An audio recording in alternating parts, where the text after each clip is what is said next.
Hello everyone, welcome back to Crafts by the Bow. Today is the first Wednesday in July, and so it's time for our global video hop.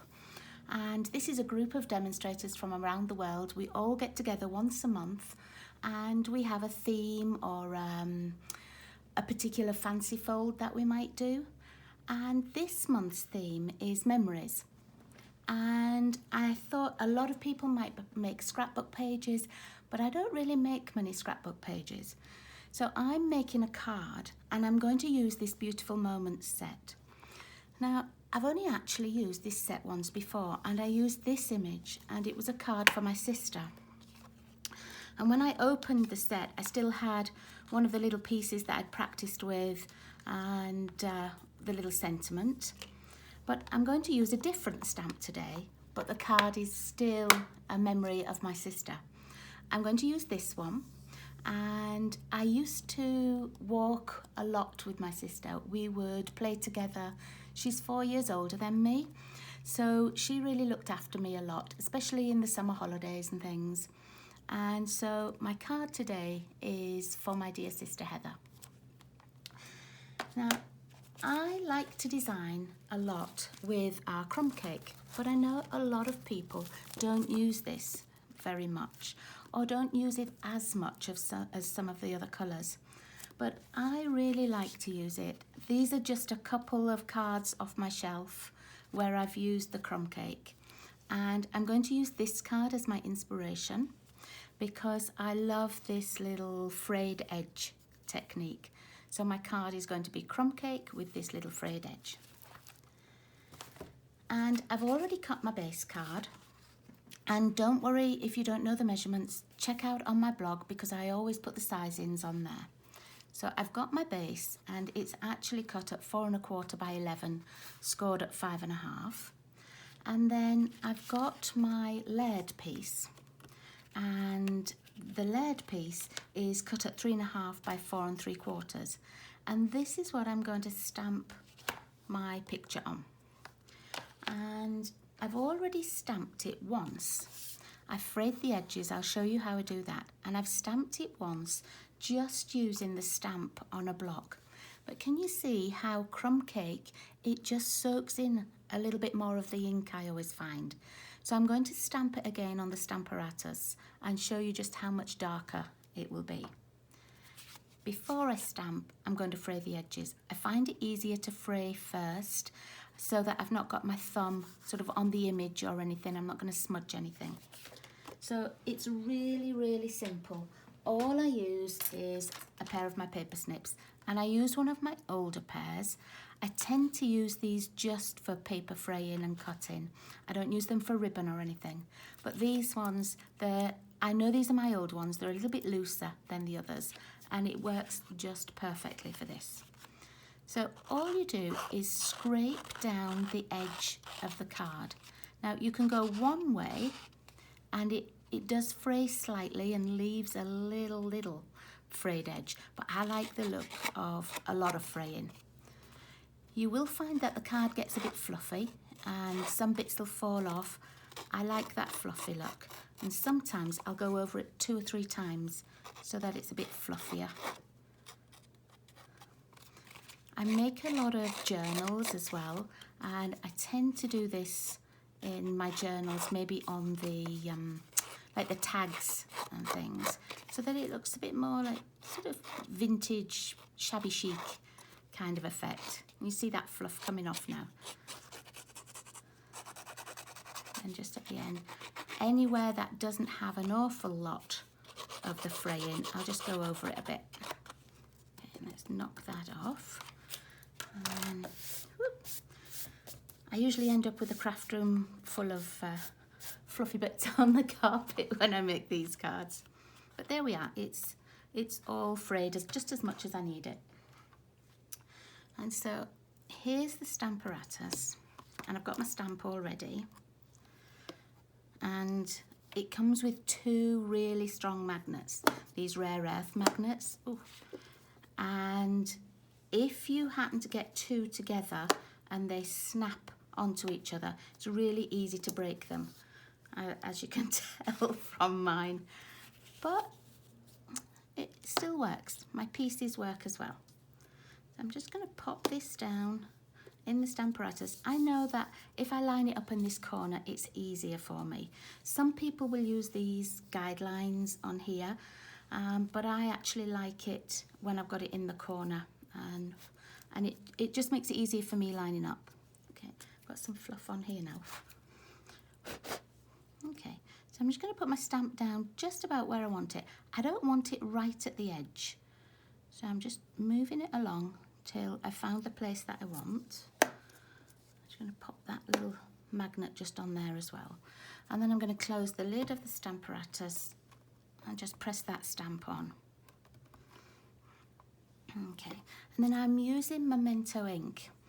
If you wanted a darker image straight away, you could use the Stays On as well, because I always find that's just a little bit blacker.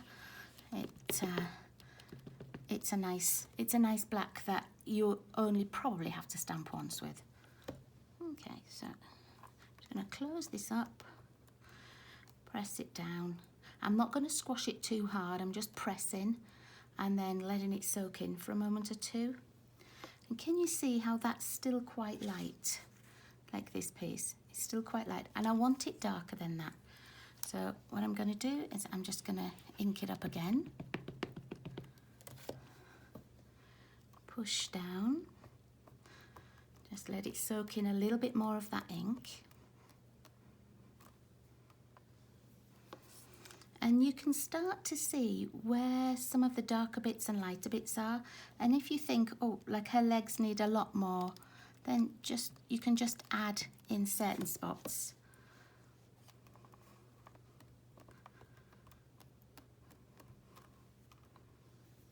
So now she's getting a bit darker. I'd still like a bit more though, so I'm just going to put more on. Probably my ink pad needs sort of refilling as well. I need to get my re-inker out, put some more ink in it. But when you're using the Stamparatus, it really doesn't matter. You can go over it just as many times as you like. Okay, nearly done. I think I'm just going to have a little bit more on her feet. There we go.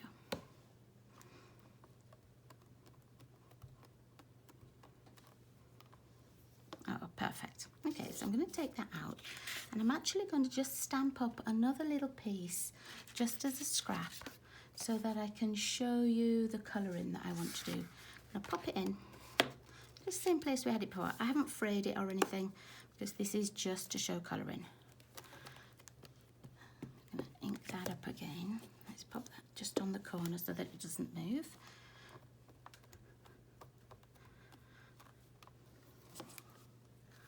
Just ink her up.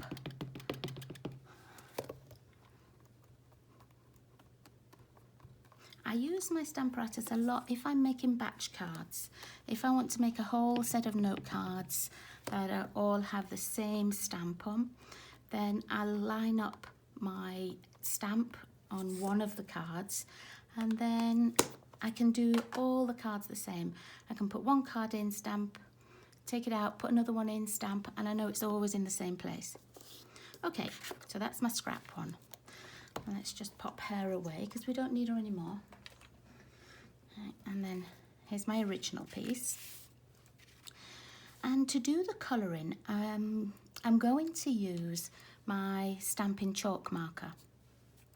Now, if you wanted, you can also use the Whisper White pigment ink. And I'm going to show you both. That's why I stamped this one up. The pigment ink is a very, very thick ink. It's not like the classic ink pads. It's almost a sticky ink. And the refill is the same. Normally when you press a refill, it will come out in little drops. But can you see how this is almost like icing? It's really thick. So I'm going to have to push that in there now with my spoon. There we go. But I'm going to show you both methods that I use. So with the pigment ink, I like to put a little bit on a stamping block. I just press it on, and can you see how you get some ink on there? And that's plenty. If you don't want to do it that way, you can always put just a couple of drops from the refill on there as well. and I've got one of our water painters, and I've chosen the one with the narrower tip, so I just need to get a little bit of water out there. Let me find a little piece of scrap card just to, there we are, okay. I don't want it too wet, but I need just a little bit. And then all you do is you use it like a painting brush. And then you just go over. It will take quite a lot of ink. And as it dries, you can just add a little bit more to make it, you know, just how thick you want. You might not want very much white on at all. You might want it to be quite opaque. Just depends how you're feeling that day and how much ink you want to put on.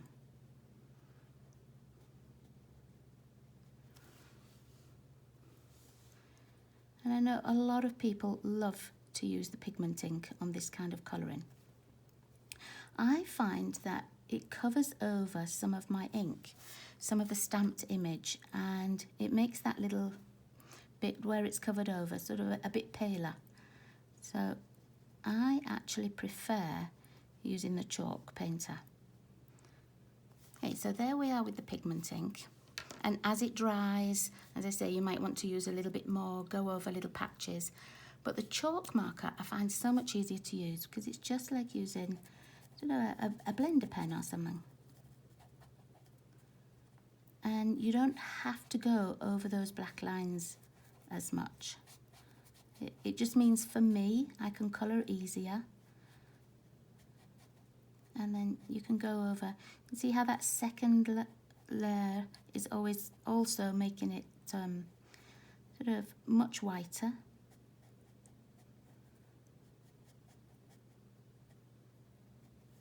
So that's my preferred method, just to use the Stampin chalk marker. Now here, where it's going lighter, I'd probably just go over it with a bit more ink. Okay. So, oh, that didn't fit on that lid. So I'm just going to go over the one for our card, and it's quite quick. I find I colour much quicker with the chalk marker too. And you can almost put more highlights in. If you want a little bit of the picture sort of a little bit whiter, you can go over those bits. And these big pieces, it's easier just to colour with.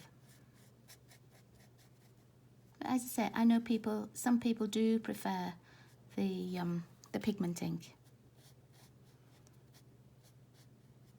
You can even do this kind of a colouring with bleach. If you use a little Q-tip dipped in bleach, it will take the colour out of the card. Now just try it on different card colours first, because some of them, it will make them look a different colour altogether. It won't just make it look white. It might be that you put it on maybe a blue piece of card, and then as you take off some of the colour with the bleach, you might get almost like a reddish tone or a greenish tone. So just experiment. Okay, so that's all of my colouring done. And for me, that is just so much faster. Pop that ink away. Okay. Oh, and I'm just going to pop the lid on my water painter too. So let me find that base card again, because this piece is going to go onto our base card. And I'm going to put it on with dimensionals, and I'm going to put a little piece of twine around it. But I need to do my sentiment. So I don't actually need the base card at the moment. Let me show you what I'm going to do for the sentiment instead. I bought these Expressions in Ink ephemera pack from the new catalogue, and I don't know if you get, I don't know how many sheets of it you get. I don't know if it isn't 10. And each one comes on a little piece of tissue paper, and you get leaves and these shapes, and I'm going to use one of these shapes. I love this sort of outline look. So I'm going to use this piece, and this piece comes in the centre of it for you just to press out, and it's got this little tiny leaf and berries on. And what I'm going to do is I'm going to make my sentiment the shape of this piece here, so that I can have just this tiny little edging and my sentiment will be this shape. So all I'm going to do is I've already stamped my sentiment, and I'm going to use this little piece to cut out around my sentiment. And I took the middle out just so that I could see where the writing was. Okay, so I'm just going to put it over there. I'm just going to line it over, and then with my pencil, I'm just going to draw around it. Just really rough. Oops, not quite that rough, but just roughly. It doesn't have to be perfect because we're going to cut on the inside of the pencil line. Okay, so I'm going to make it just a little bit smaller.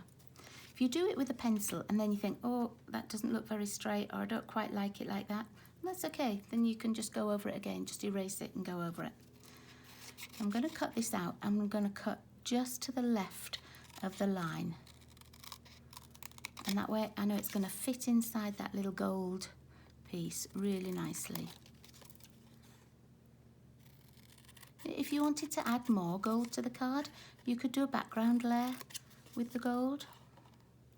So that you use your gold foil sheet and just cut it maybe 1/8 of an inch bigger than the crumb cake.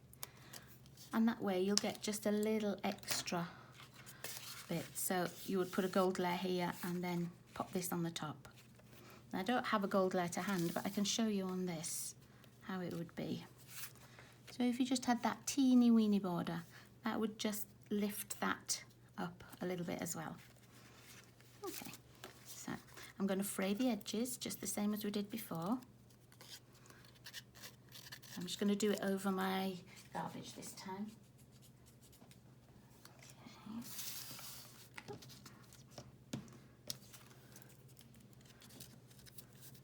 I want it to be quite fluffy again.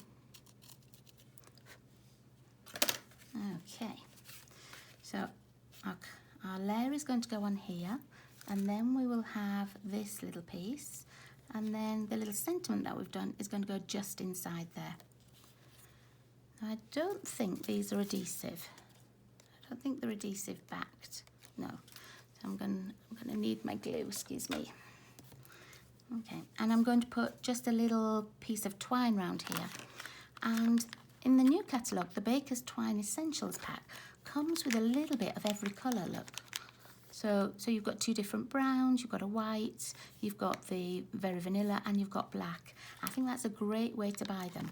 I'm still using up my other twine, which is the linen thread, but it's this one. This one would be the crumb cake colour. And on mine, look, it's all curly whirly. And if you don't want it to be curly, you can just run your thumb down it, and that will make it much straighter. Or if you want it curly, that works too. And then I'm just going to tie a little ribbon, a little bow, a little ribbon.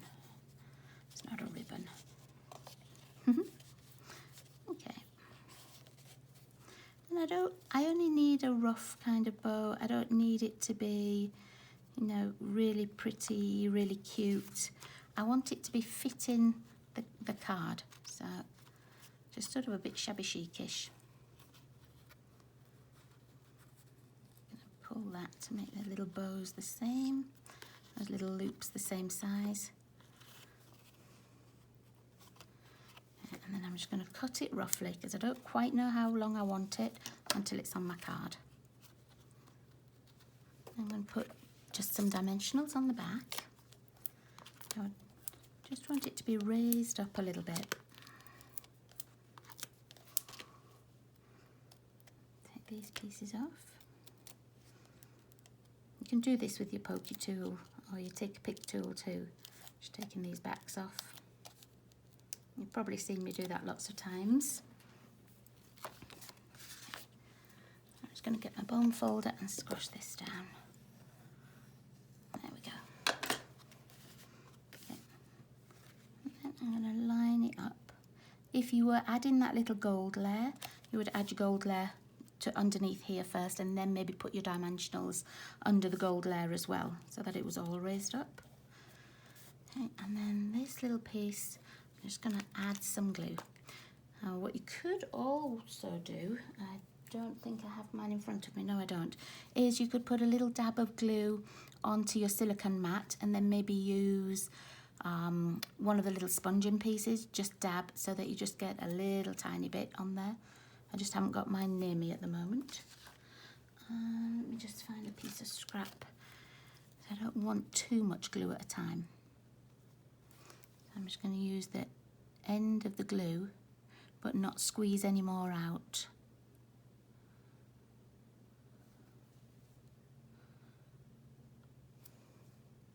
And it really isn't going to take very much glue at all just to fix this.